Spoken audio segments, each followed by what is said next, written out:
നമ്മുടെയൊക്കെ ആഗ്രഹമുണ്ടാവും നമുക്കൊരു വീട് മേടിച്ചാലോ, പക്ഷേ നമ്മുടെ സാമ്പത്തിക സ്ഥിതി വളരെ അതിന് നമ്മുടെ സ്വപ്നങ്ങൾക്ക് യാഥാർത്ഥ്യമാകാൻ ചില കാര്യങ്ങൾക്ക് ബുദ്ധിമുട്ടാണ്, പ്രത്യേകിച്ച് എറണാകുളത്തുള്ളവർക്ക്. അപ്പം എറണാകുളത്ത് നിന്ന് വൈറ്റിലയിൽ നിന്ന് ഒരു 15 കിലോമീറ്റർ ഇപ്പുറം മാറി, അതായത് മുളന്തുരുത്തി എന്ന് പറയും, അത് നമ്മുടെ ഒരു ഹൈവേയോട് ചേർന്ന് തന്നെയാണ് ഈ പ്രോപ്പർട്ടി വരുന്നത്. ഈ പ്രോപ്പർട്ടിയിൽ 35ഓളം വില്ലകൾ വരുന്നുണ്ട്.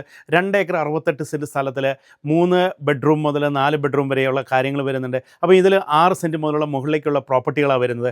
ഇവിടെയെല്ലാം ഇതിൻ്റെ ഒരു ചെറിയ വില, ഇതിൻ്റെ സ്റ്റാർട്ടിംഗ് പ്രൈസ് എന്ന് പറയുന്നത് 50 ലക്ഷം രൂപയ്ക്ക് നമുക്ക് ഈ പ്രോപ്പർട്ടി നമുക്ക് സ്വന്തമാക്കാം. അതായത് ഒരു വില്ല, ഗേറ്റഡ് കമ്മ്യൂണിറ്റിയിലുള്ള വില്ല, 46 അമ്യൂണിറ്റീസ് കൂടിയുള്ള ഒരു വില്ല നമുക്ക് സ്വന്തമാക്കാൻ പറ്റും. അപ്പോൾ ഇവിടെ നിന്ന് ഗ്ലോബൽ പബ്ലിക് സ്കൂളിൽ വെറും 2 കിലോമീറ്റർ മാത്രമേ ദൂരമുള്ളൂ വന്നിട്ട്. അപ്പോൾ ഇങ്ങനെയുള്ള എല്ലാവിധ സൗകര്യങ്ങളോട് കൂടിയ ഒരു വില്ലയെക്കുറിച്ച്, ഇതിനെക്കുറിച്ച് ഡീറ്റെയിൽസ് അറിയണമെങ്കിൽ താഴെ കാണുന്ന ഞങ്ങളുടെ നമ്പറിൽ കോൺടാക്ട് ചെയ്ത് കഴിഞ്ഞാൽ നിങ്ങൾക്ക് ഇതിനെക്കുറിച്ച് ഫുൾ ഡീറ്റെയിൽസ് നിങ്ങൾക്ക് തരാൻ പറ്റുന്നതായിരിക്കും. അപ്പം ഞങ്ങളെ സപ്പോർട്ട് ചെയ്യുക, ഞങ്ങളുടെ പേജ് സബ്സ്ക്രൈബ് ചെയ്യുക, ഷെയർ ചെയ്യുക, ലൈക്ക് ചെയ്യുക, കമൻറ്റ് ചെയ്യുക.